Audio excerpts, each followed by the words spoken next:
జయశ్రీరుడావాగువో మా ప్రభువా, జయ గీతములు పాడెదం.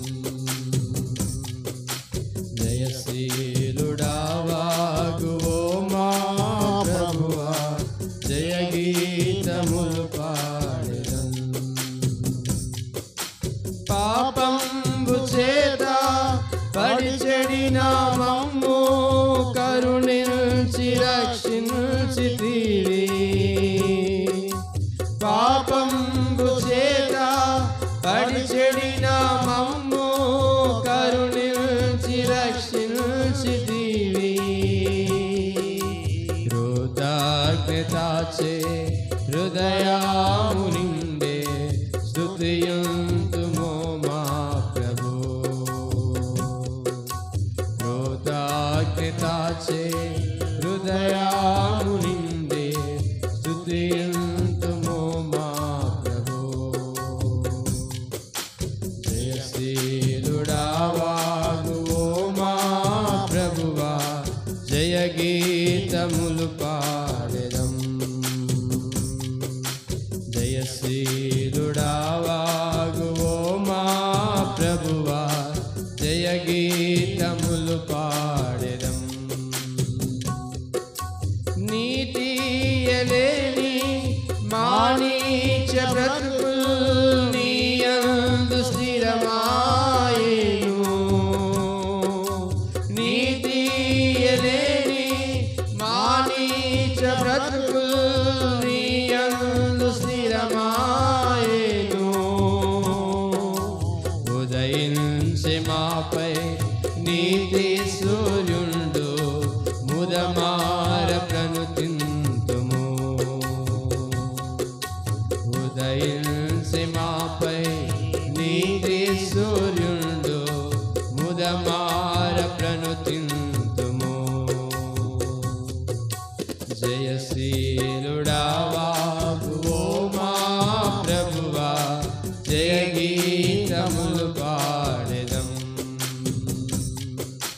జయశీలుడావాగువో మా ప్రభువా, జయ గీతములు పాడెదం. చివరి వచ్చిన పాట. పరిపూర్ణ కృపతో నీ విశ్వాస్యతను కనుపరచుకొంటివి నీవు. పరిపూర్ణ కృపతో నీ విశ్వాస్యతను కనుపరచుకొంటివి నీవు. విడువబడిన మమ్ము వివాహితగా చేసే హల్లెలూయా పాడేదము. విడువబడిన మమ్ము వివాహితగా చేసే హల్లెలూయా పాడేదము. జయశీలుడావాగువో మా ప్రభువా, జయ గీతములు పాడెదం. జయశీలుడావాగువో మా ప్రభువా, జయ గీతములు పాడెదం. కూర్చోండి, దేవుని వాక్యం వింటాం.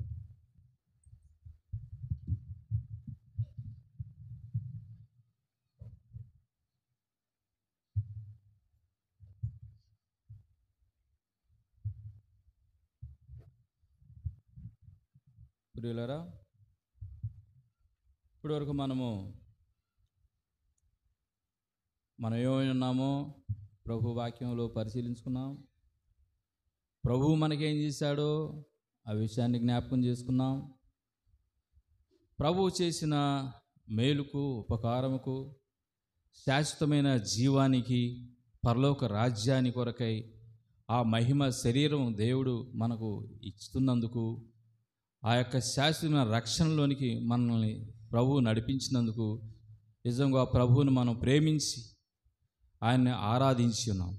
ప్రతి ఒక్కరం కూడా ఎంతో సంతోషంతో మన హృదయాలను ప్రభు సన్నిధిలో కుమ్మరించుకొని మనం ఆత్మతో, సత్యముతో, యథార్థతతో ప్రభువుని మనం తలంచుకొని ఆయన ఆరాధించాం, ఆయన్ని ప్రేమించాం, ఆయన కృతజ్ఞతాస్తుతులు చెల్లించాం. ఆయన యొక్క ప్రేమని, ఆయన యొక్క శక్తిని, ఆయన గొప్పతనాన్ని మనం జ్ఞాపకం చేసుకున్నాం. నిజంగా ప్రభువు ఎంతో సంతోషించినాడు. పరలోక రాజ్యంలో ఉన్నాడు ప్రభు. ఆయన తండ్రి కుడిపార్శ్వమున ఉండి మన కొరకు జ్ఞాపనం చేయువాడై ఉన్నాడు. ఆ తండ్రి అయిన దేవుడు, ప్రభు అయిన యేసు క్రీస్తు వారు మరి ఎంతగానో మన ఆరాధన యందు లక్ష్యమించి నిజముగా ఆయన విన్నాడు. ఒక పాపి అయిన మనుష్యుడు పరిశుద్ధుడిగా మారిపోవడం, ఇది చాలా గొప్ప మరి సత్యము, ఎంతో గొప్ప విషయం. ఇది ప్రభు అయిన యేసు క్రీస్తు వారిలో మాత్రమే అది సాధ్యము. ఎవరి దగ్గర ఇలాంటి గొప్ప రక్షణ దొరకదు. ఎందుకనగా మరి పాపాలను క్షమించడానికి ఎవరికి కూడా అధికారం కానీ శక్తి కానీ లేదు. ఇలాంటి విషయాలు మనం దేవుని వాక్యంలో ఎన్నో సంగతులు మనం నేర్చుకుంటూ వచ్చినాం. అయితే ఈ సమయంలో మన మధ్యలో ప్రభు అయిన యేసు క్రీస్తు వారు చంపబడి, సమాధి చేయబడి, తిరిగి లేచినాడు కనుక ఆయన మరలా తిరిగి రానయ్యున్నాడు. ప్రభు అయిన యేసు క్రీస్తు వారు మధ్యాకాశంలోనికి వచ్చి ఆయన మనం కొనిపోవడానికి రానయ్యున్నాడు. ఆయన వచ్చినప్పుడు మరి మనకంటే ముందుగా చనిపోయిన వారందరూ కూడా మొదట లేస్తారు. తర్వాత మనం కూడా ప్రభువాన్ని ఎదుర్కొంటాం. ఒకవేళ ప్రభు అక్కడ ఆలస్యమైతే, ఒకవేళ మనం చనిపోయినను, ఈ లోకము వదిలేనను, మనము నిజముగా ప్రభువైన దేవుడిచ్చేటువంటి మహిమ శరీరం ధరించుకొని దేవునితో యుగయుగాలు సంతోషంగా సమాధానంగా ఉండగలిగే కృప దేవుడు తన యొక్క వాక్యమును బట్టి మనకు అనుగ్రహించినాడు. కనుక ప్రభువుకే మనం ఘనత, మహిమ, ప్రభావాలు అర్పిస్తున్నాం. అయితే ప్రభువు మన మధ్యలో ఉండగా మరోసారి మన జీవితాలు ఎప్పటికప్పుడు కూడా రెన్యూ చేసుకుంటూ ఉండాలి. దేవుని వాక్యంలో మనం పరిశీలించుకొని మనం సిద్ధపడుతూ ఉండాలి. మనం ఎలాగనంటే, మనం ఒక పెళ్లి కుమారుని ఎదుర్కోవడానికి ఎలాగా మరి ఒక పెళ్లి కుమార్తె సిద్ధపడుతుందో, అలాగున మనం ప్రభు అయిన యేసుక్రీస్తు వారు తిరిగి రానయ్యుండగా ఆయన్ని ఎదుర్కొనడానికి మనం ఆత్మీయంగా సిద్ధపడి ఉండవలసిన వారుగా ఉంటున్నాం. కనుక ప్రభు యొక్క బలను సమీపించే క్రమంలో ప్రభువును తిని తాగేటువంటి మనం కార్యక్రమంలో భాగంగా మనం యోగ్యతగా ప్రభు బలలో పాల్గొనే నిమిత్తము ప్రభు వాక్యం నుంచి కొన్ని హెచ్చరికలు మనము జ్ఞాపకం చేసుకుందాం. దయచేసి చూడండి, యోహాను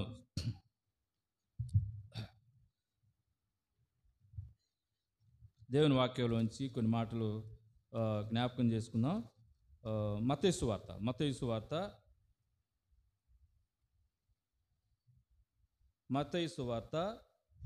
26వ అధ్యాయము,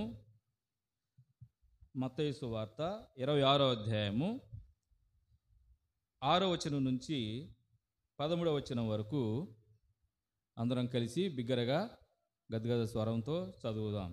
మత్తయి సువార్త 26వ అధ్యాయము 6వ వచనం నుంచి 13వ వచనం వరకు అందరం కలిసి చదువుదాం. యేసు బేతనీలో కుష్ఠరోగి అయిన సీమోను ఇంట నున్నప్పుడు ఒక స్త్రీ మిక్కిలి విలువగల అత్తరుబుడ్డి తీసుకొని ఆయన వద్దకు వచ్చి ఆయన భోజనమునకు కూర్చుండగా దానిని ఆయన తల మీద పోశాను. శిష్యులు చూసి కోపపడి, ఈ నష్టం ఎందుకు?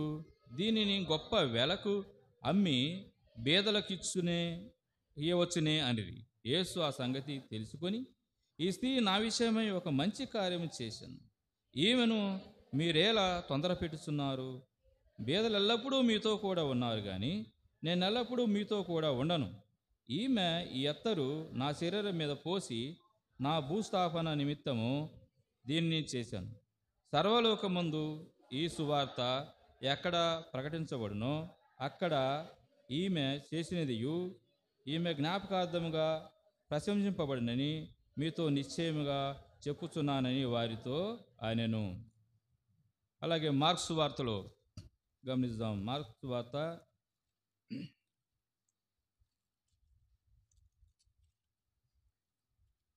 14వ అధ్యాయం. మార్క్స్ వార్త 14వ అధ్యాయము 3వ వచనం నుంచి 9వ వచనం వరకు అందరం కలిసి చదువుదాం. మార్క్స్ వార్త 14వ అధ్యాయము 3వ వచనం నుంచి 9వ వచనం వరకు అందరం కలిసి చదువుదాం.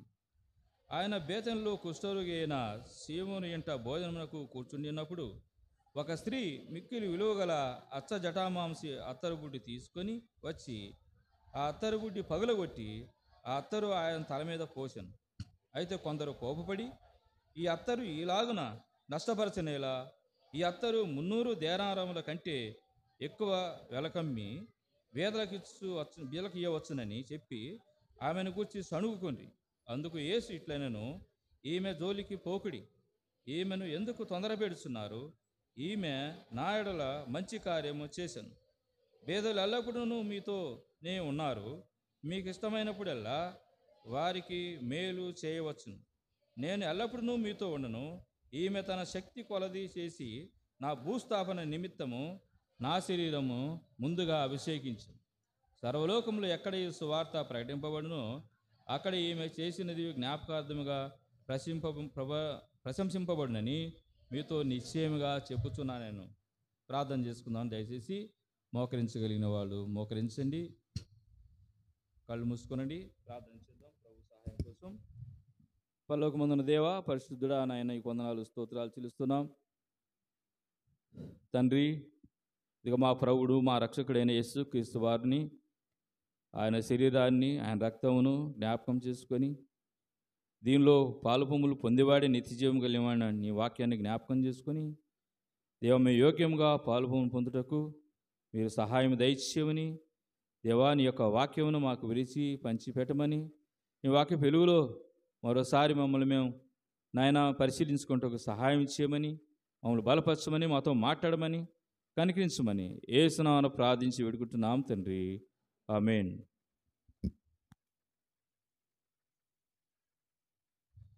ప్రియులారా, మత్తయి సువార్తలోను మార్కు సువార్తలోను ఒకే సంఘటన గురించి వ్రాయబడి ఉన్నది. అదేమంటే, ఒక స్త్రీ యేసు ప్రభు వారికి అచ్చ జటామాంసి అత్తరు బుడ్డి పగలగొట్టి దానిలో ఉన్నటువంటి ఆ యొక్క అత్తరు యేసు ప్రభు వారి తలకి మరి రాసినట్లుగా మనం గమనిస్తున్నాం. యేసు ప్రభు వారు అక్కడ ఒక భోజనం పంక్తిలో ఆయన కూర్చున్నాడు. ఇంకా భోజనాలు వడ్డించలేదు. ఒక చోట కూర్చుని ఉన్నాడు. ఒక స్త్రీ వచ్చి మరి యేసు ప్రభు వారికి అందరి మధ్యలో అందరూ చూస్తుండగానే అచ్చ జటామాంసి ఒక అత్తరు గుడ్డి తీసుకొని వచ్చి ఆయన తల మీద రాసిందన్నమాట. అనగా యేసు ప్రభు వారిని ఆమె ఎంతగానో గౌరవించింది. యేసు ప్రభు వారు ఆయన చెప్తూ వస్తున్నాడు, ఆయన వార్తల్లో అనేక రీతులుగా చెప్తూ వస్తున్నాడు. ఇదిగో నేను అప్పగించబడతాను, నేను మరి నన్ను చెరసాలలో వేస్తారు, బంధిస్తారు, నాకు శిలువ మరణం ఉంది, నేను నా ఇష్టపూర్వకంగా ప్రాణం పెట్టడానికే వచ్చాను కనుక ఒక దినాన నేను శిలువ వేయబడతాను, ఒక దినాన ఈ అధికారుల చేత నేను చంపబడతాను అని తన యొక్క మరి ముందు జరగబోయే సంగతులన్నీ కూడా ప్రభువైన యేసుక్రీస్తు వారు ఆయా సందర్భాల్లో తన శిష్యులకి చెబుతూ వచ్చారు. ఆ క్రమంలో భాగంగా ఈ సహోదరి యేసుక్రీస్తు వారికి విలువైన అత్తరు ప్రభువారికి కోసము వెచ్చించినట్లుగా మనం చూస్తూ ఉన్నాం. అది ఎంతో విలువైంది. అది చూసేవారికి ఎంత ఇదిగా ఉందంటే, అరే ఎంత విలువైంది యేసుప్రభువారి కోసం ఆమె వృధా చేసేసిందే అన్నట్టుగా అక్కడ ఉన్నవారు మాట్లాడుతున్నారు. గమనించండి.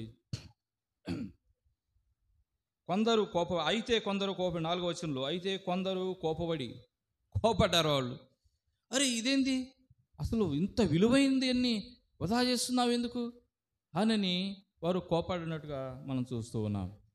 అయితే ప్రభువారు ఏమంటున్నారంటే, ఈమె మంచి కార్యం చేసింది అని ప్రభువారు అంటున్నారు.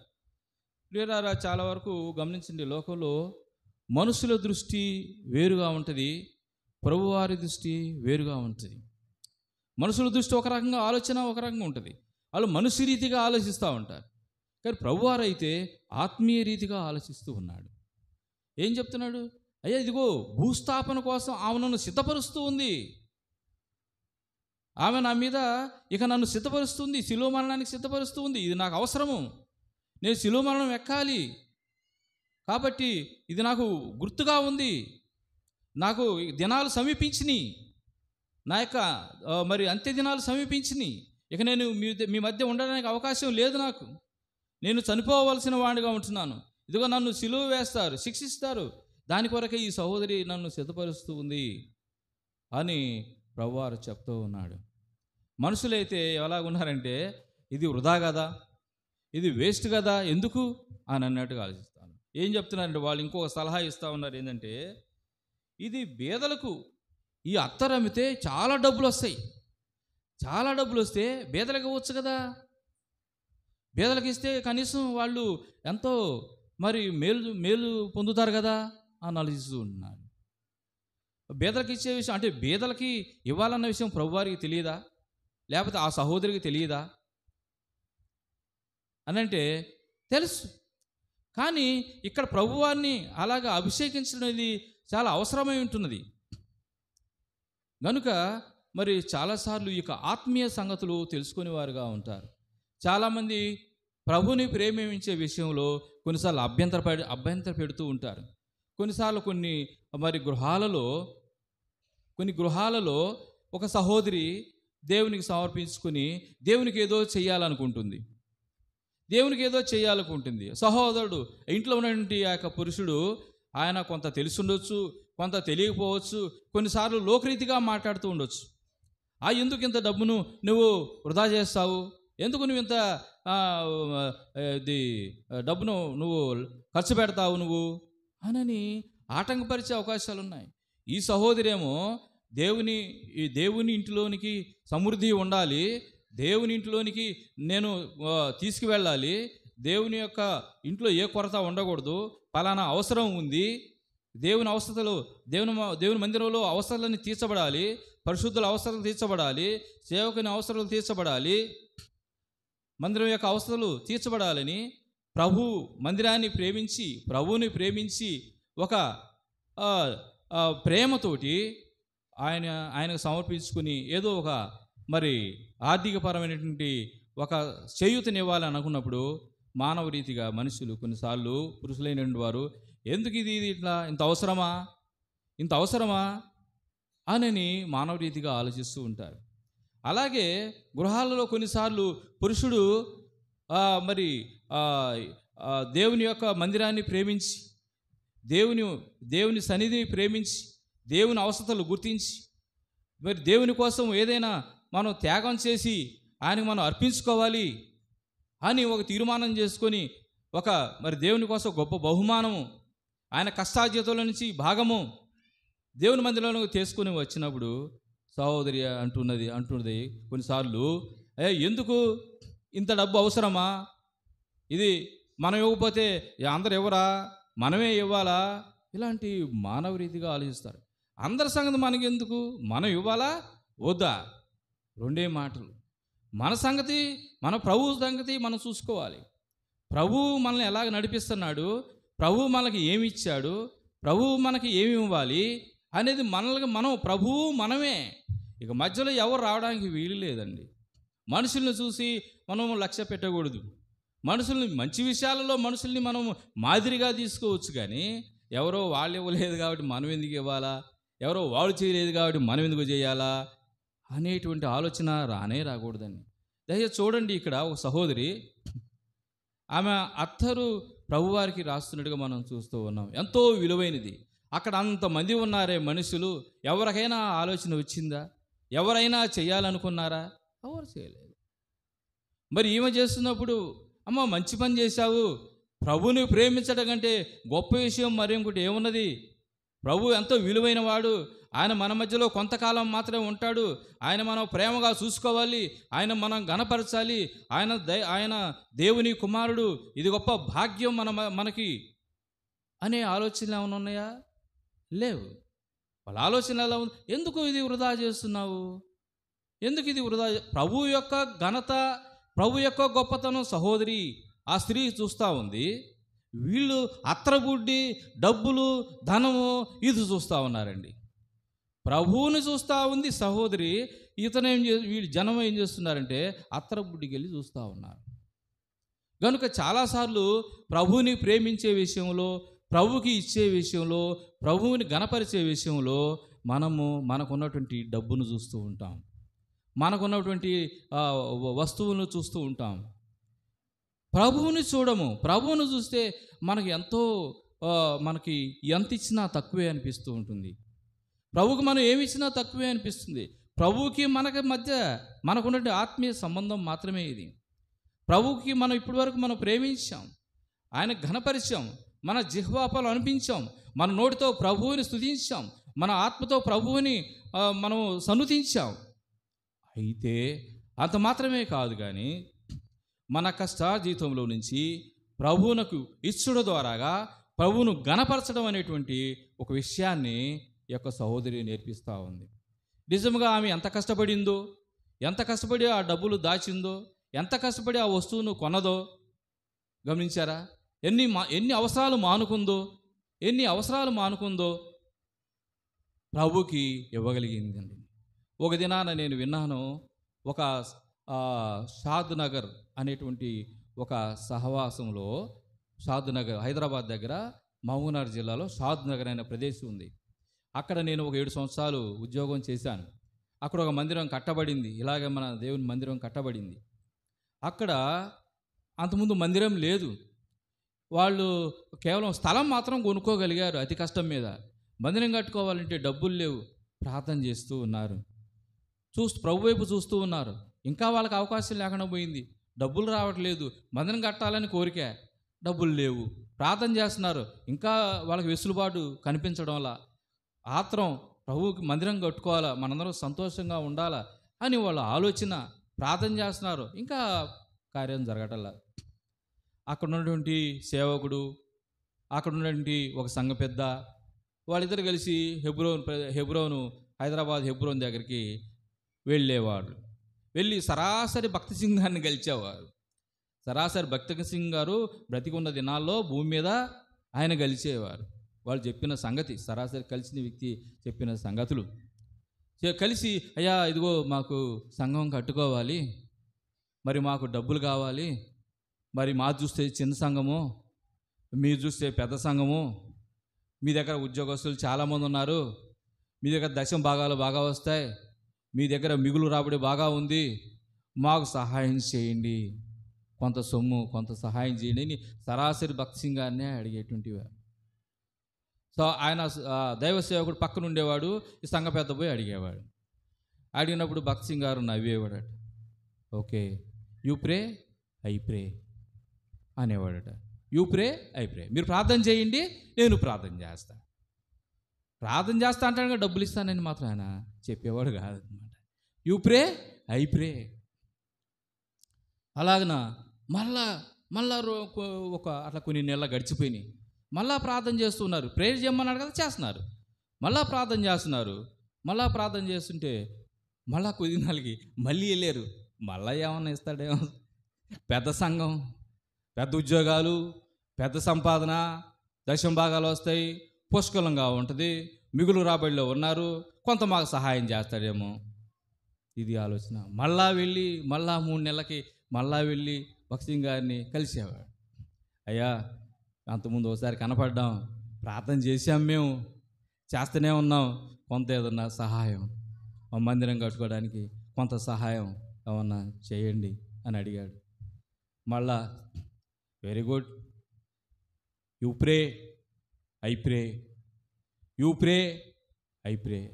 ప్రార్థన చేస్తున్నా ఆయన, నేను కూడా ప్రార్థన చేస్తా అంటాడే కానీ డబ్బులు మాత్రం బయటికి తీయడు. ఈయనేమో డబ్బులు ఇస్తాడేమోనని ఆశపడతా ఉన్నాను. యూ ప్రే ఐ ప్రే. ఈ నిజంగా ప్రార్థన చేస్తాడు, డబ్బులు ఇవ్వకుండా ఉండటం కాదు ఆయన ఉద్దేశం. నీవు నీ సంఘాన్ని నువ్వు విశ్వాసంతో కట్టుకోవాలి, దేవుని యొద్ద నువ్వు అడగాలి, దేవుని యొద్ద నువ్వు తీర్మానం చేసుకోవాలి, నీలో నుంచి నీ ప్రజల్లో నుంచి సమర్పణ రావాలి, ఆ విధంగానే మాత్రమే దేవుని మందిరం కట్టబడాలి అనేటువంటిది దైవ నియమం అన్నమాట. సో ఈ దైవ నియమంలో ఆయన ఇది నియమం తెలియక ఆయన పోయి అడిగేవాడు అన్నమాట. సో మన యొక్క సమర్పణలో నుంచి, మన యొక్క ఆరాధనలో నుంచి ప్రభు మందిరం మనం కట్టుకోవాలి, అది దేవుని యొక్క విధానం. అట్లా 3 సార్లు అడిగాడు. మళ్ళా పోయి అడుగు, ఏం లేదు. 3 సార్లు కూడా అదే సమాధానం.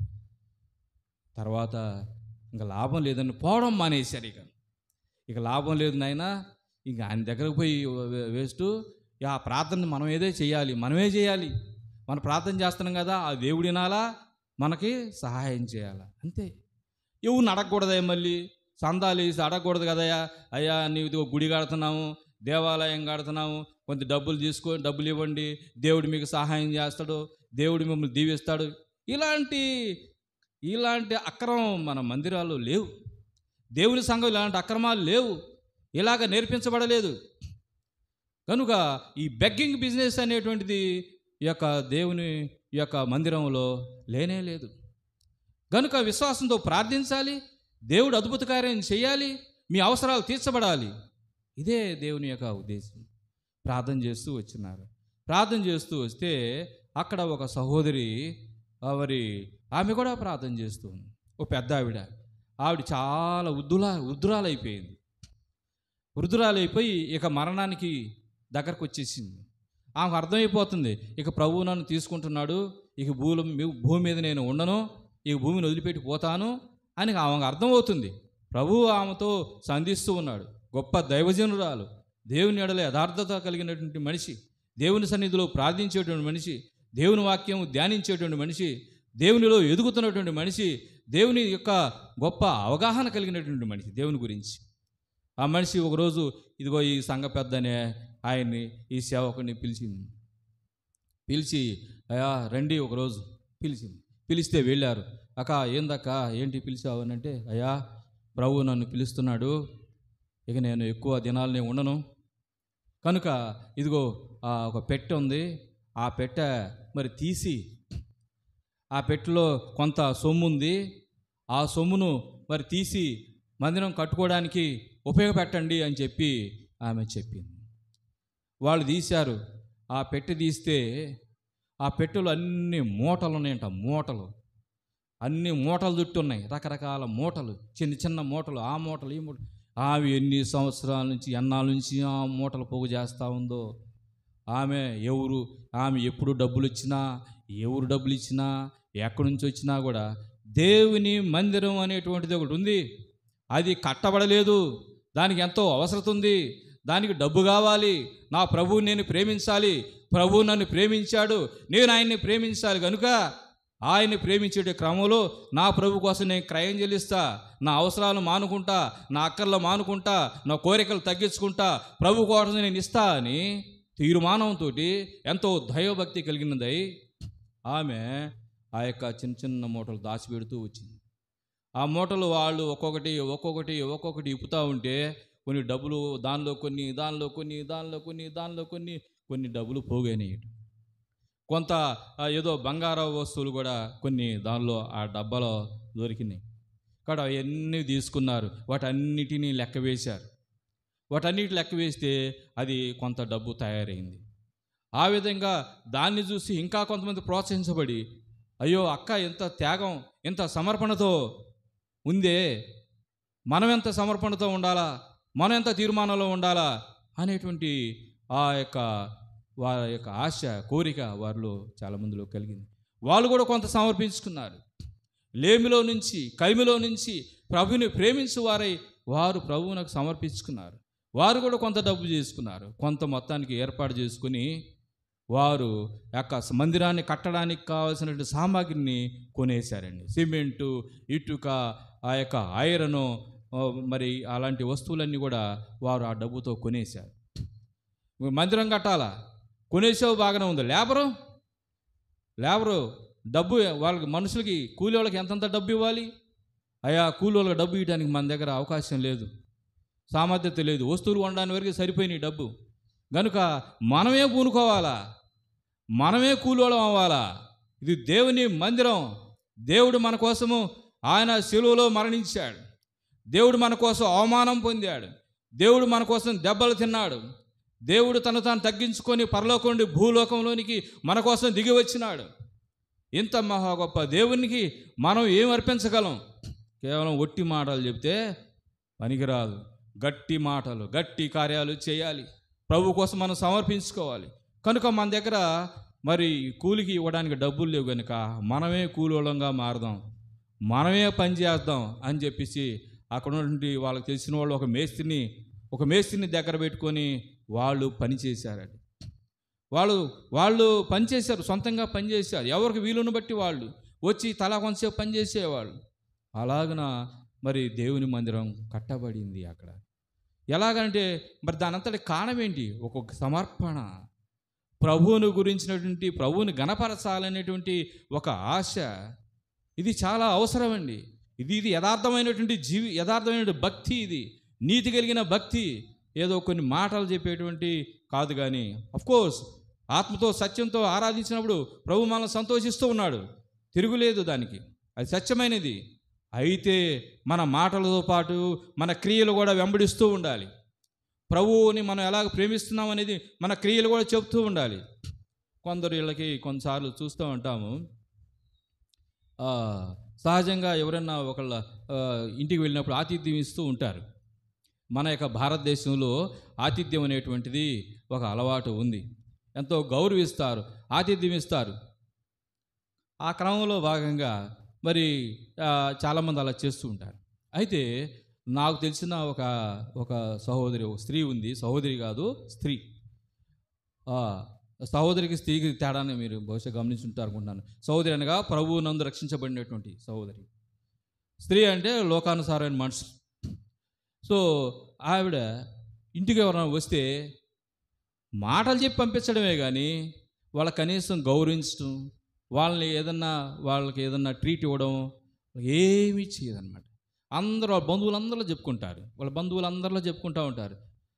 అక్క ఉంది, కబుర్లు చెప్పి పంపిస్తూ ఉంటారు, తీయగా మాట్లాడుతూ ఉంటుంది. కానీ ఆమె కనీసం ఎవరికి పిల్లికి భిక్షం కూడా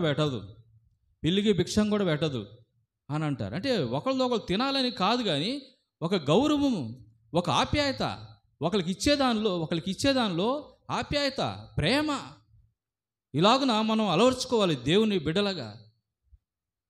గనుక అలాగున ఉంటారు కొందరు. అయితే ప్రభు బిడ్డలైన మనము ప్రభువుని ప్రేమించేవారంగా, ప్రభువుకి మనం ఇచ్చేవారంగా ఉండాలని, తద్వారా మనం నిజంగా దేవుని ప్రేమిస్తున్నామని, నిజంగా మనం దేవుని ఘనపరుస్తున్నాం అనేటువంటి ఇది రుజువు అవుతూ ఉంటున్నది. కనుక మన యొక్క ఆర్థిక సంబంధమైన మరి క్రిస్టియన్ గివింగ్, ప్రభు బిడ్డలుగా దేవునికి ఇచ్చేటువంటి ఒక అనుభవం. దయచేసి చూడండి, ఇంకొక మరి మాట చదువుదాం. మార్క్సు వార్తలోనే, మార్క్సు వార్త 12వ అధ్యాయము, మార్క్సు వార్త 12వ అధ్యాయము 41వ వచనం, 41వ వచనం నుంచి 44వ వచనం వరకు అందరం కలిసి చదువుదాం. ఆయన కానుక పెట్టె ఎదుట కూర్చుండి జనసమూహము ఆ కానుక పెట్టెలో డబ్బులు వేయుట చూచుచుండెను. ధనవంతురాలైన అనేకులు అందులో విశేషముగా సొమ్ము వేయుచుండిరి.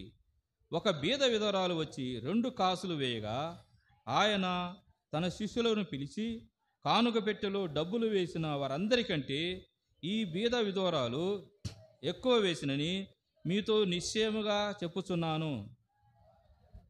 వారందరూ తమ కలిగిన సమృద్ధిలో నుండి వేసిరి, కానీ ఈమె తన లేమిలో తను కలిగినదంతయు అనగా తన జీవమునంతయు వేసినని చెప్పాను. ప్రియులారా, ఇది ప్రభువుని ప్రేమించే విధానం. ప్రభువు మనమే, ఇక మధ్యలో ఎవరూ ఉండరు. ప్రభువు మనమే, ప్రభువుని గణపరిచే విధానం. ఈ యొక్క పేద విధవరాలంట, పేద విధవరాలు, కొంతమంది ధనవంతులు ఉన్నారు, వారు కలిగిన దానిలో వేశారు. అయితే పేద విధవరాలు ఆమె కొంచెం ఇవ్వగా దాన్నే ప్రభువారు మెచ్చుకుంటున్నాడు. అంటే ఎక్కువ ఇచ్చినోళ్ళు తక్కువని, తక్కువ ఇచ్చినోళ్ళు ఎక్కువని చెప్పడం ప్రభువారి ఉద్దేశం కాదు. కానీ చాలా కొంచెంలో ఇవ్వడం చాలా కష్టం అండి. ఎక్కువ ఇవ్వడంలో పెద్ద కష్టం కాదు, కొంచెంలో ఇవ్వడం చాలా కష్టం. ఓ 1,00,000 రూపాయల జీతగాడు ఉన్నాడు, 1,00,000 రూపాయల జీతగాడు ఒక 10,000 ఇవ్వడం పెద్ద కష్టమైన విషయం కాదు. ఎందుకంటే 10,000 ఇస్తే 90,000 ఉంటాయి. అదే ఒక 1,000 రూపాయలు సంపాదించే వాళ్ళు ఉంటారు. 1,000 రూపాయలు సంపాదించే వాళ్ళకి 100 రూపాయలు అంటే ఎంత కష్టం అండి. రూపాయలు సంపాదించేవాళ్ళు 100 రూపాయలు ఇవ్వాలంటే ఎంత కష్టం. ఎందుకంటే ఆ 900లోనే బతకాలి. కానీ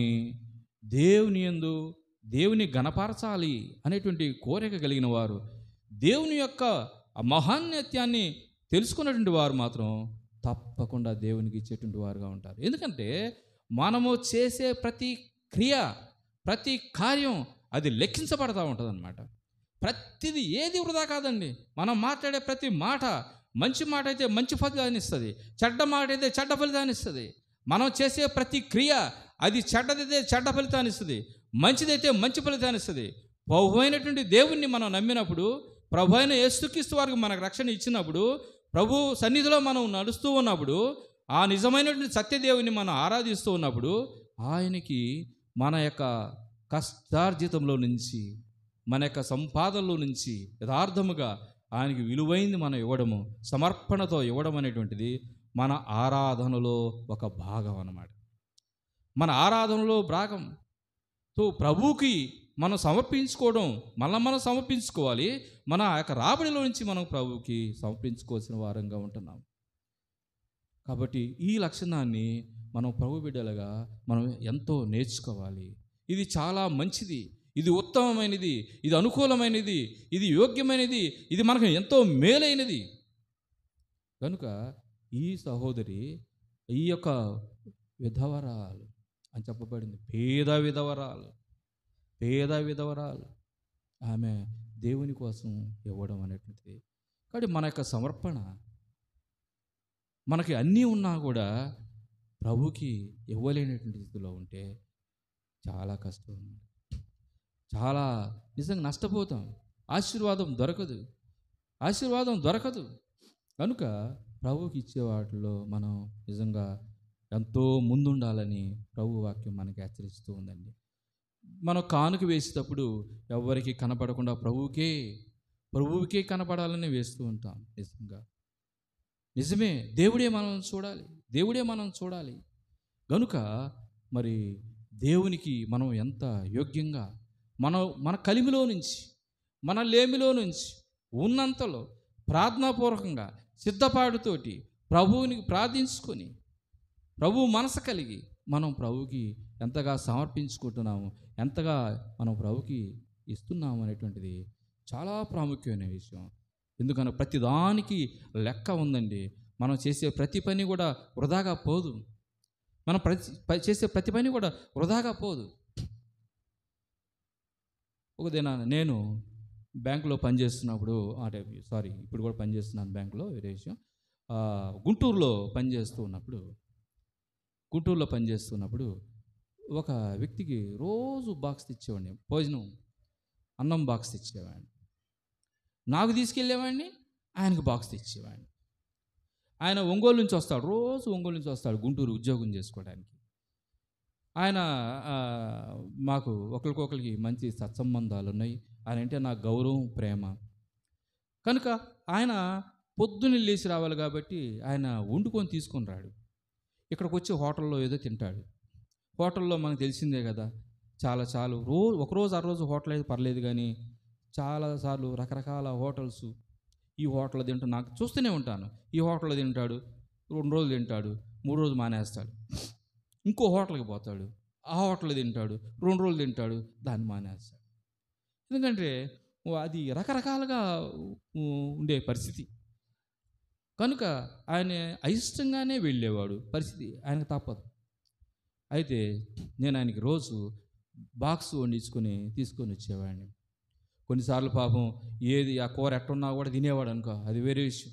కొన్నిసార్లు బాగుంటుంది, కొన్నిసార్లు బాగుండకపోవచ్చు. మన ఇంట్లోది కనుక ఏంది ఈరోజు బాగలేదేంది అని అంటాం. ఆయన అంటాడా బాగలేదు? ఆయన అనలేడు పాపం, తెచ్చింది తింటే పరిస్థితి. సరే ఏదో ప్రేమతో తెచ్చాము తింటూ ఉంటాడు.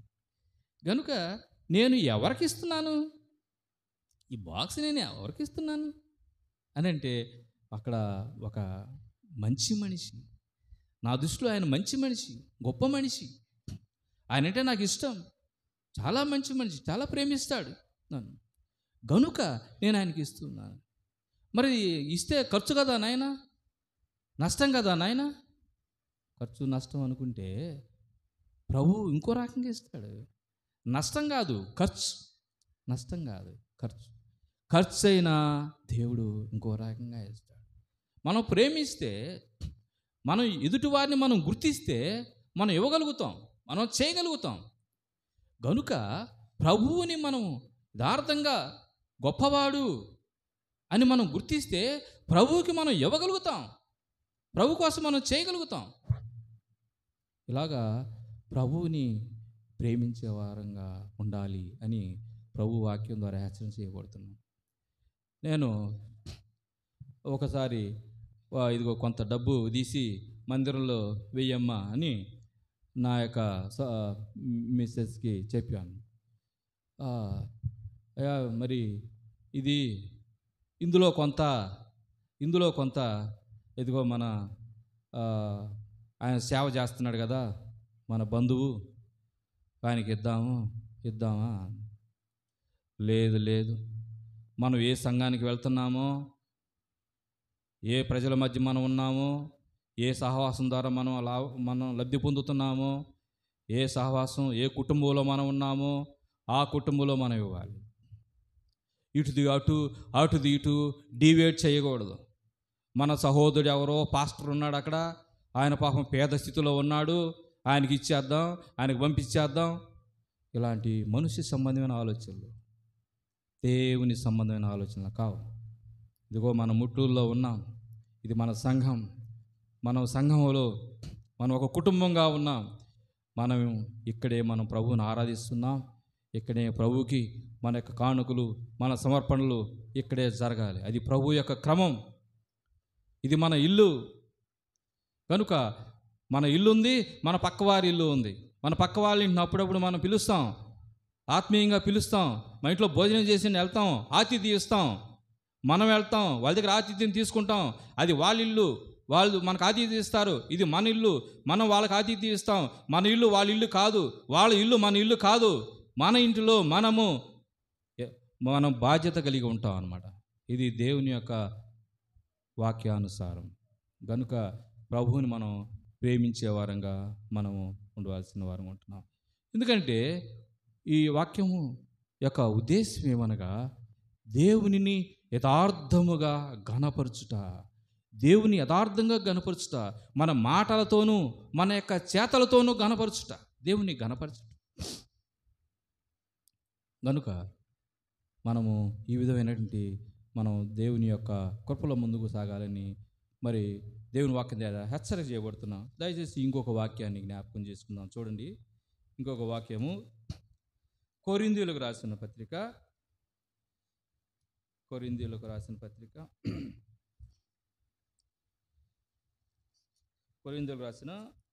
మొదటి పత్రిక 16వ అధ్యాయం. కొరింథీయులకు రాసిన మొదటి పత్రిక 16వ అధ్యాయం 1 నుంచి 3 వచనాలు.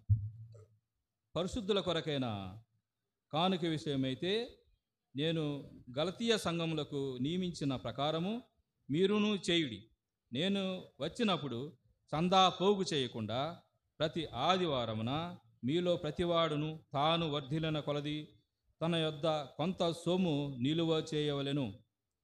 నేను వచ్చినప్పుడు మీరెవరిని యోగ్యులని ఎంచి పత్రికలు ఇస్తురో వారి చేత మీ ఉపకార ద్రవ్యమును యెరూషలేమునకు పంపుదును. అంటే దేవుని యొక్క పరిచర్యకు వాడబడడానికి ఇక్కడ పౌలు గారు ఆ పరిశుద్ధులకి పత్రిక రాస్తూ ఉన్నాడు. ఏం రాస్తాడంటే, మీరు వర్ధిల్లిన కొలది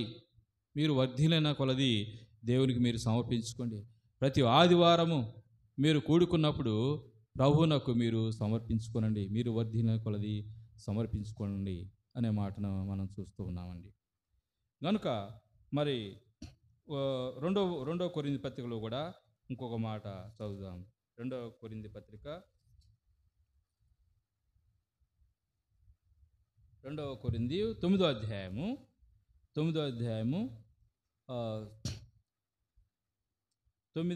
1 నుంచి 9 వచనాలు, 1 నుంచి 8 వచనాలు అందరం కలిసి చదువుదాం. తెలుసు. పరిశుద్ధుల కొరకైన ఈ పరిచర్ని గూర్చి మీ పేరు రాయుటకు నాకు అగత్యం లేదు. మీ మనస్సు సిద్ధమై ఉన్నదని నేను ఎరుగుదును. అందువలన సంవత్సరము నుండి అకయ సిద్ధపడి ఉన్నదని చెప్పి నేను మిమ్మును గూర్చి మాసిదోనియా వారి ఎదుట అతిశయపడుచున్నాను. మీ ఆసక్తిని చూసి అనేకులు ప్రేరేపింపబడిరి. అయితే మిమ్మును గూర్చిన మా అతిశయము ఈ విషయంలో వ్యర్థము కాకున్నట్లు నేను చెప్పిన ప్రకారము మీరు సిద్ధముగా ఉండుటకై ఈ సహోదరులను పంపితిని. మీరు సిద్ధపడని ఎడల ఒకవేళ మాసిదోనియా వారైనను నాతో కూడా వచ్చి మీరు సిద్ధముగా ఉండకపోవడం చూసిన ఎడల ఈ నమ్మిక కలిగి ఉన్నందుకు మేము సిగ్గుపడుదుము, మీరును సిగ్గుపరచబడుదురని ఇక చెప్పనేలా. కావున లోగడ ఇచ్చేదమని మీరు చెప్పిన ధర్మము పిసినితనముగా ఇక ధారాళముగా ఇవ్వాలని చెప్పి సహోదరులు మీ యొద్దకు ముందుగా వచ్చి దానిని జమ చేయుటకే వారిని హెచ్చరించుట అవసరమని తలంచితిని. కొంచెముగా విత్తువాడు కొంచెముగా పంట కోయును, సమృద్ధిగా విత్తువాడు సమృద్ధిగా పంట కోయును అని ఈ విషయమై చెప్పబడును. సణుగు కొనకయు బలవంతముగా కాకయు ప్రతివాడును తన హృదయములలో నిశ్చయించుకున్న ప్రకారము ఇయ్యవలెను. దేవుడు ఉత్సాహముగా ఇచ్చువానిని ప్రేమించును, మరియు అన్నిటి యందు ఎల్లప్పుడూ మీలో మీరు సర్వ సమృద్ధి గలవారై ఉత్తమమైన ప్రతి కార్యము చేయుటకు దేవుడు మీడల సమస్త విధములైన కృపను విస్తరింప చేయగలడు. ఇందు విషయమై అతడు వెదజల్లి దరిద్రులకు ఇచ్చను, అతని నీతి నిరంతరము నిలుచును అని వ్రాయబడి ఉన్నది. చాలండి. ప్రియులారా, ఇక్కడ గివింగ్ గురించి, క్రిస్టియన్ గివింగ్ గురించి, ప్రభువును నమ్ముకున్న బిడ్డలు ఇవ్వడం గురించి పరిశుద్ధుడైన పౌలు గారు హెచ్చరిస్తున్నాడు. ప్రాముఖ్యమైన మాటలు ఈ యొక్క వాక్యాలు మనం చూసినప్పుడు వెదజల్లి సమృద్ధిగా పంటను కోసేవారు ఉన్నారు. తణుకొనక చూడు, కొంచెముగా విత్తువాడు కొంచెముగా పంట కోయిన. 6వ వచనంలో సమృద్ధిగా ఇచ్చేవాడు సమృద్ధిగా పంట కోయిన, కొంచెంగా ఇచ్చేవాడు కొంచెం పంట కోస్తాడు, సమృద్ధిగా విత్తేవాడు సమృద్ధిగా పంట కోస్తాడు. అంటే ఎవరైనా ఒక వ్యవసాయం చేస్తున్నాడు, ఒక ఎకరం పొలం వేస్తున్నాడు. ఎకరం పొలం వేస్తే ఎన్ని బస్తాలు వస్తాయండి? ఒక 50 బస్తాలు వస్తాయి, 40 బస్తాలు వస్తాయి, 70 బస్తాలు వస్తాయి, 60 బస్తాలు రావచ్చు పంట. అదే 10 ఎకరాలు వేస్తే ఎంత పంట వస్తుంది? సో కన్వర్ట్, అది ఒక శక్తి, మన శక్తి సామర్థ్యాన్ని బట్టి. ఒక లేనివాడు 1 ఎకరం వేస్తాడు, అది కూడా లేనివాడు 1/2 ఎకరమే వేస్తాడు, అది కూడా లేనివాడు 10 సెంట్లు వేస్తాడు. అయితే ఉన్నవాడు 10 ఎకరాలు వేస్తాడు, ఇంకా శక్తి కలిగిన వాడు 100 ఎకరాలు కూడా వేస్తాడు. సో మన యొక్క శక్తి సామర్థ్యాలు, ప్రభువు మనకిచ్చినటువంటి వెసులుబాటు. సో మన శక్తి కొలది ఎంత సమృద్ధిగా మనం విత్తనం వేస్తే అంత సమృద్ధి పంటను మనము కోస్తాము. Lord is not a beggar. దేవుడు ఆయన ఆయన ఆయన భిక్ష వెత్తుకునేవాడు కాదు. చాలా తప్పుగా ఆలోచించవద్దండి. మనం ప్రభువుని మనం గుర్తెరగాలి ఈ విషయంలో. ప్రభువు మనం ఇదేం కాదు, అడుక్కునేవాడు కాదు.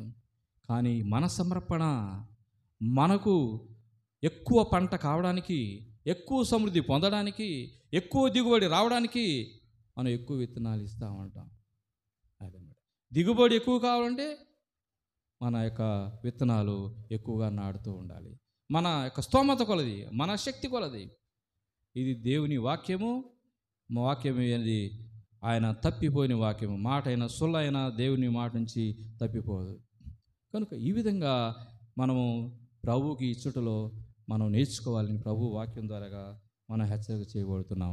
ఇంకొక మాట చూసి మనం ముగించుకుందాం. ఇంకొక మాట దయచేసి చూడండి.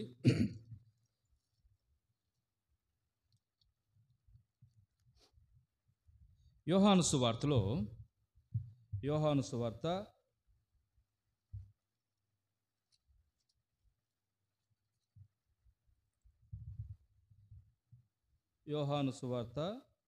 9వ అధ్యాయం. యోహాను సువార్త 9వ అధ్యాయము 1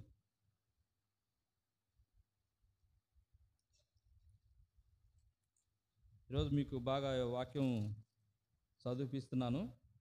ఇది అవసరం మనకి, ఎందుకంటే వాక్యం చదవటం మనకెంతో అవసరం. 9వ అధ్యాయము 1 నుంచి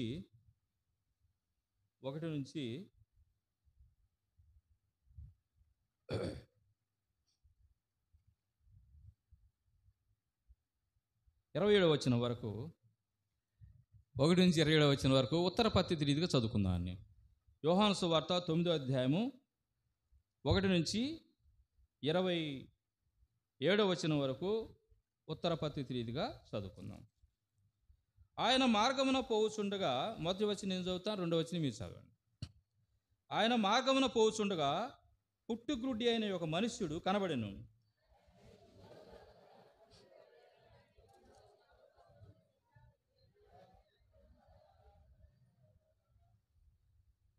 యేసు వీడైనను వీని కన్నవారైనను పాపం చేయలేదు, కానీ దేవుని క్రియలు వీని యందు ప్రత్యక్షపరచబడుటకే వీడు గుడ్డివాడుగా పుట్టెను.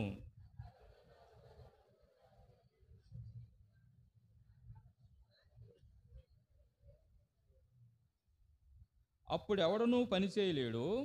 నేను ఈ లోకంలో ఉన్నప్పుడు లోకమునకు వెలుగునని చెప్పాను. 6వ వచనం.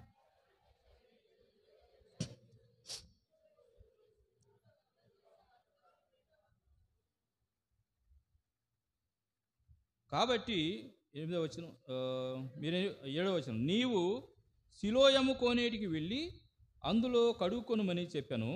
సిలోయమును మాటకు పంపబడిన వాడని అర్థము. వాడు వెళ్ళి కడుక్కొని చూపు గలవాడై వచ్చెను.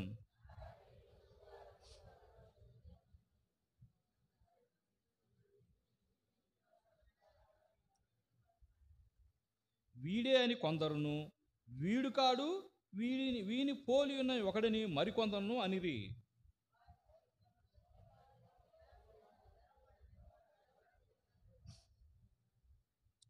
వాడు 11వ వచనం, వాడు యేసు అను ఒక మనుష్యుడు బురద చేసి నా కన్నుల మీద పూసి, నీవు సిలోయమను కోనేటికి వెళ్ళి కడుక్కొనమని నాతో చెప్పాను. నేను వెళ్ళి కడుక్కొని చూపు పొందితనే నేను.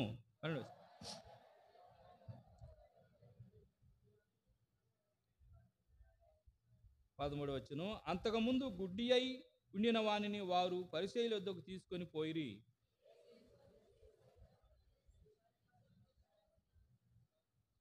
వాడు ఎలాగూ చూపు పొందెనో దానిని గూర్చి పరిసయ్యులు కూడా వానిని మరలా అడుగగా, వాడు నా కన్నుల మీద ఆయన బురద ఉంచగా నేను కడుగుకొని చూపు పొందితనని వారితో చెప్పాను.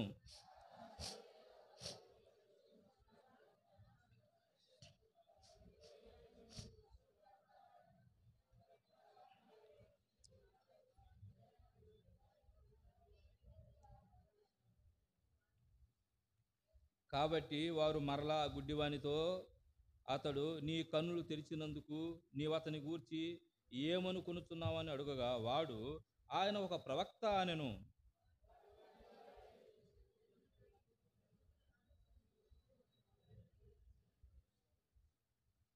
గుడ్డివాడే పుట్టినని మీరు చెప్పు మీ కుమారుడు వీడేనా? అలాగైతే ఇప్పుడు వీడు ఎలాగూ చూస్తున్నాడని వారిని అడిగిరి.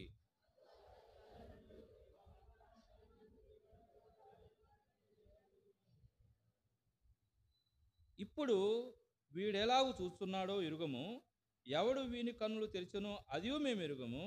వీడు వయసు వచ్చినవాడు, వీనినే అడుగుడి, తన సంగతి తానే చెప్పుకొనగలని వారితో అనిరి.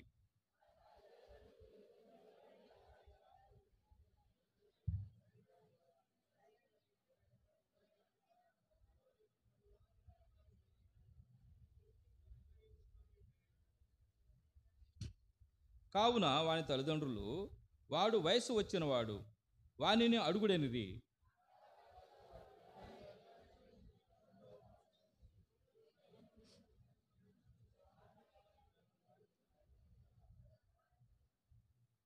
వాడు ఆయన పాపియో కాడో నేను ఎరుగను. ఒకటి మాత్రమే నేను ఎరుగుదును, నేను గుడ్డివాడనయుండి ఇప్పుడు చూచుచున్నానైనను.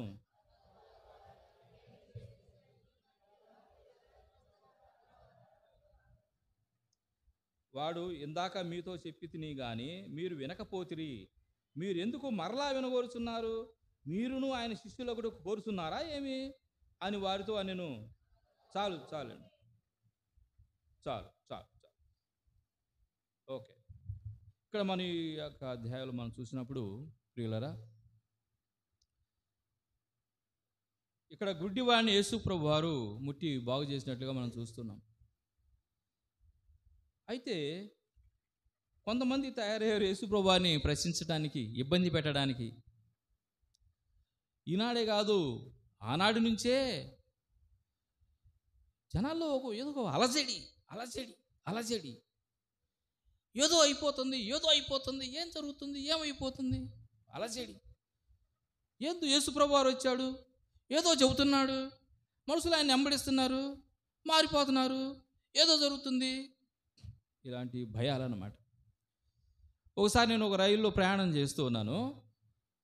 ఒక కుర్రోడిని అడుగుతూ ఉన్నాడు, ఏదో మాటల్లో చెప్తున్నాడు, అయ్యా అందరూ క్రైస్తవులుగా మారిపోతే మేము మైనార్టీలు పడిపోమా హిందువులమి అని అడుగుతా ఉన్నాడు. అయితే ఏమైంది నాయన? మైనార్టీలో పడి వాళ్ళు ఏం చెబితే అదే చెల్లుద్ది కదా. ఆలోచన చూడండి ఎంత విచిత్రంగా ఉందో. ఇది చాలామందిలో ఉన్న గలిబిలి. ఇది పరలోక రాజ్యాన్ని గురించిన తలంపే కానీ భూలోకంలో ఏదో పెత్తనం చేయడానికి, ఎవరి మీద దౌర్జన్యం చేయడానికి, ఎవరిని ఆస్తినో లాక్కోవడానికి, ఎవరినో మోసం చేయడానికి, ఎవరి మీదో అజమాయిషీ చేయడానికి క్రీస్తు ప్రభువారు పిలవలేదు. క్రీస్తు ప్రభువారు మనల్ని ఎందుకు పిలిచాడంటే నీతిమంతులుగా జీవించడానికి, పరిశుద్ధులుగా జీవించడానికి, పరలోక రాజ్యానికి మనం సిద్ధపడడానికి, ప్రభు మహిమను పొందుకోవడానికి, దేవునిలో సంతోషాన్ని సమాధానాన్ని అనుభవించడానికి, దేవుని యొక్క నీతిక్రియలు జరిగించడానికి ప్రభు మనల్ని పిలిచాడు. లోకం మీద జనాలను గలిబిలి చేయడానికి, ఎవరిని ఇబ్బంది పెట్టడానికి ప్రభు మనల్ని పిలవలేదు. అలాంటి కార్యాలు మనం చెయ్యము. ప్రభు బిడ్డలు అలాగా చేయలేరు. ప్రభు వాక్యం అలాగా చెప్పడం లేదు. కానీ గలిబిలి అవుతూ ఉంటారు, ఏందో జరిగిపోతుందని గలిబిలి అవుతూ ఉంటారు. కాబట్టి ఆ రోజుల్లో కూడా ప్రశ్నిస్తూ ఉన్నారు. ఒక ఆయన్ని గుడ్డి ఆయన పట్టుకున్నారు అందరు కలిసి. అయ్యా ఎవరు చెప్పు, నీకు ఎవరు చెప్పు, నీకు ఎవరు కళ్ళు తెప్పించింది చెప్పు అన్నాడు. ఆయన డైరెక్ట్గా చెప్పేశాడు, ప్రభు అయిన యేసుక్రీస్తు వారు నాకు కళ్ళు తెప్పించాడని డైరెక్ట్గా చెప్పారు. కానీ మళ్ళీ అడుగుతారు. మళ్ళా ఆయన అంటున్నాడు, ఒకసారి చెప్పాను కదా మీకు, మళ్ళా అడుగుతారేంది, మీకు నన్ను ఇబ్బంది పెడతారేంది? ప్రభు నన్ను ముట్టాడు, నన్ను స్వస్థపరిచాడు, నాకు కళ్ళు వచ్చినాయి, అంతకుముందు చూడట్లేదు, ఇప్పుడు చూస్తున్నాను. అంతకుముందు నేను పాపంలో ఉన్నాను, ఇప్పుడు పరిశుద్ధుడిగా ఉంటున్నాను. అంతకుముందు నా తలంపులు వేరుగా ఉండేవి, ఇప్పుడు నా తలంపులు మార్చాడు, ఆయన పరిశుద్ధమైన జీవితం ఇచ్చాడు. కనుక మీరు మళ్ళీ అడుగుతారేంది? అది యేసు ఎవరు అనుకుంటున్నావు నువ్వు అన్నాడు. ఆయన ఒక ప్రవక్త అయి ఉండొచ్చు, ఆయన గొప్పవాడు. ఎందుకంటే నా కళ్ళు వచ్చినాయి, అంతకుముందు నేను చూడలేను, ఇప్పుడు చూస్తూ ఉన్నాను. ధైర్యంగా ఓపెన్గా ప్రభు నాకు దృష్టి కలుగజేశాడని చెప్తున్నాడు. ఇది ప్రజల మధ్య సాక్ష్యము. ఎదిరించేవారు ఎవరేమైనా అనుకున్నా ప్రభువుగా మనము ప్రజలలో ఒప్పుకోవడం అనేటువంటిది ఒప్పుకొనదగిన సాక్ష్యము. ప్రభుని మనం ఒప్పుకొనాలి. నా ప్రభు నన్ను రక్షించాడు, నా పాపాలు తీసివేశాడు. అంతకుముందు నేను తప్పుదారిలో నడుస్తుంటిని, ఇప్పుడు నేను సరైన మార్గంలో నడుస్తున్నాను, నీతి మార్గంలో నడుస్తున్నాను. కనుక నా యొక్క పరిస్థితి అంతా మారిపోయింది, యేసు ప్రభువే నన్ను రక్షించాడు అని ధైర్యంగా ఏ కులమైనా, ఏ మతమైనా, ఏ జాతి అయినా, ఏ వర్గమైనా, ఏ భేదం లేకుండా మనం చెప్పుకోవచ్చు. దానిలో ఏమాత్రం సచ్చు లేదు. కనుక ఈ సాక్ష్యము మనం కలిగి ఉండాలి. వాళ్ళ తల్లిదండ్రులు పిలిచి అడుగుతున్నారు మళ్ళా, అయ్యా ఎవరు బాగు చేశారు చెప్పు. బాబు మేము చెప్పలేను, నన్ను ఎందుకు ఇరికిస్తారు? ఆయన 5 సంవత్సరాలోడా 10 సంవత్సరాలోడా పెద్దోడే ఆయన్ని అడగండి బాబు, మమ్మల్ని ఎందుకు తిప్పలు పెడతారు మీరు? ఆయన అడగండి, ఆయన చెప్తాడు మీకు ఎవరు స్వస్థపరిచారో అని నేను అడుగుతా ఉన్నారు. కనుక ఇది మనము ప్రభు బిడ్డలైన మనము ప్రజలలో సాక్షి ఇచ్చేవారంగా ఉండాలి. మనము ధైర్యంగా ప్రభు సాక్షి ఇచ్చేవారు. ఎంతోమంది, మీ సంగతులు నాకు తెలియదు కానీ ప్రియులారా, ప్రపంచంలో, దేశంలో, మన భారతదేశం ఎంతోమంది రకరకాల కులాల వారు, రకరకాల మతాల వారు యేసు ప్రభుని అంగీకరించిన తర్వాత వారి కులం చెప్పుకోరు, వాళ్ళ మతం చెప్పుకోరు. ప్రభు అయిన యేసు నన్ను రక్షించాడు, నేను పాపిని అని గుర్తించాను, ఆయన నన్ను కరుణించాడు, నాకు పరలోక రాజ్యం ఉంది, నా వైపుగా నా పరంగా ఆయన శిక్ష అనుభవించాడు అని, ఆయన నాకు ఆత్మీయ స్వస్థత అనుగ్రహించాడు అని ధైర్యంగా ఓపెన్గా చెప్తున్నారు. ధైర్యంగా, తప్పేముంది? వాస్తవం, అది నిజం, అది పెరిగితనంగా ఉండవలసిన అవసరం లేదు, దాన్ని మనము దాచిపెట్టవలసిన అవసరం లేదు. కనుక ఈనాడు అలాంటి యొక్క అనుభవంలో మనం ఉండాలి. చాలామంది ఇప్పుడు మన దేశంలో చాలా చాలా పరిస్థితులు మారిపోతూ ఉన్నాయి. గొప్ప గొప్ప మార్పులు, చాలా మార్పులు రాబోతూ ఉన్నాయి. మన యొక్క మరి ఎన్నో చట్టాలు మారుతూ ఉన్నాయి, తీర్పులు మారుతున్నాయి, రాజ్యాంగాలు మారుతున్నాయి, ఎన్నో మార్పులు జరుగుతూ ఉన్నాయి. ఎందుకంటే భయము. ఏంది భయము? వామ్మో క్రైస్తవులు ఎక్కువైపోతున్నారు, ఏం చేస్తారో. ఆనాడు కూడా అంతే. ప్రభు అయిన యేసుక్రీస్తు వారిని ఎందుకు సిలువేశారు? నేను యూదుల రాజుని అని అన్నాడు ప్రభు అయిన యేసుక్రీస్తు వారు. నేను యూదుల రాజుని. ఊరు యూదుల రాజు అంట, మనందరం రాజు అంట. అంటే హేరోదు రాజు కాదా, ఈయన రాజు అని సిలువేశారు. అంతే. పిలాతు రాజు కాదా, ఈయన రాజు. అక్కడ ఉన్నటువంటి భౌతికమైన రాజుగా ఆలోచించుకున్నారు. కనుక ప్రియులారా, మనము నిజముగా ప్రభువుని అందరి సమాజంలో ఒప్పుకోవలసిన వారంగా ఉంటున్నాం. ఇది మనకు తగినది. ప్రభు దీన్ని మన దగ్గర కోరుచున్నాడు. కనుక చాలా రకరకాల గ్రామాల్లో కొన్ని అలజడులు జరుగుతూ ఉన్నాయి. ఏంటంటే ఈ మధ్యకాలంలో లెక్కింపు అంట, కులగణన అని పెట్టారు. కులగణన. ఇవేందయ్యా? నేను ఎస్సీ మాల, నేను ఎస్సీ మాదిగా, నేను హిందూ మాల, నేను హిందూ మాదిగా. సర్టిఫికెట్లో ఒక రకంగా ఉంటుంది, వాస్తవంగా వాళ్ళు ప్రభువుని నమ్ముకున్నాక వాళ్ళు క్రైస్తవులు అయిపోయారు. కులాలు లేవు. ఇప్పుడు ప్రభువుని నమ్ముకున్నారు, ప్రభువులోకి వచ్చారు. ఇప్పుడు ఏంది? క్రైస్తవుడు అయిపోయినాడు. ఈ క్రైస్తవుడని నేను ధైర్యంగా చెప్పాలి, నేను క్రైస్తవుడు. కనుక నీకు అది పోయిద్ది, ఈ రిజర్వేషన్ పోయిద్ది, ఆ రిజర్వేషన్ పోయిద్ది అని అంటే, ఆ రిజర్వేషన్ పోయిద్దేమో, బెనిఫిట్ పోయిద్దేమో, లోక సంబంధమైన ఈ కుక్క బిస్కెట్లు పోతేమని మనం ఆశించకూడదు. ప్రభువు ఉన్నతమైన వాడు. పరలోక రాజ్యం మనది, పరలోక రాజ్య వారసులము. ఒక మనుషుడు నీతిగా జీవించి అతను ఎలాగా తను ఎంత లేమిలో బ్రతికినా పర్వాలేదు, కానీ పరలోక రాజ్యం మనకి కావాలి, పరిశుద్ధ రాజ్యం మనకు కావాలి, ప్రభు ఉండేటువంటి రాజ్యం మనకు కావాలి, నిత్య జీవితం మనకు కావాలి. యేసు ప్రభుతో యుగయుగాలు మహిమ శరీరంతో జీవించేటిని ఆ గొప్ప అనుభవం మనకు కావాలి. అగ్ని ఆరదు, పురుగు సావదు. ప్రభువుని యేసుక్రీస్తు వారిని అంగీకరించని వారికి, ఆయన వెంబడించినటువంటి వారికి, ఆయన యొక్క రక్షణను పొందినటువంటి వారికి అగ్ని ఆరదు, పురుగు చావదు. కనుక మనము మన యొక్క యథార్థంగా ఇదిగో నేను క్రైస్తవులను అని ఒప్పుకోనాలి. గవర్నమెంట్ ఇచ్చే చిన్న చిన్న బిస్కెట్లు, కుక్క బిస్కెట్ల కోసం మనం ఆశించకూడదు, అవసరం లేదు. కనుక అలాంటి పరిస్థితి మనం కలిగి ఉండాలని దేవుని యొక్క వాక్యం ద్వారా హెచ్చరిక చేయబడుతున్నాం. ఈ యొక్క వాక్య వెలుగులో మనం పరిశోధించుకొని ప్రభు యొక్క బలలో ప్రవేశిద్దాం.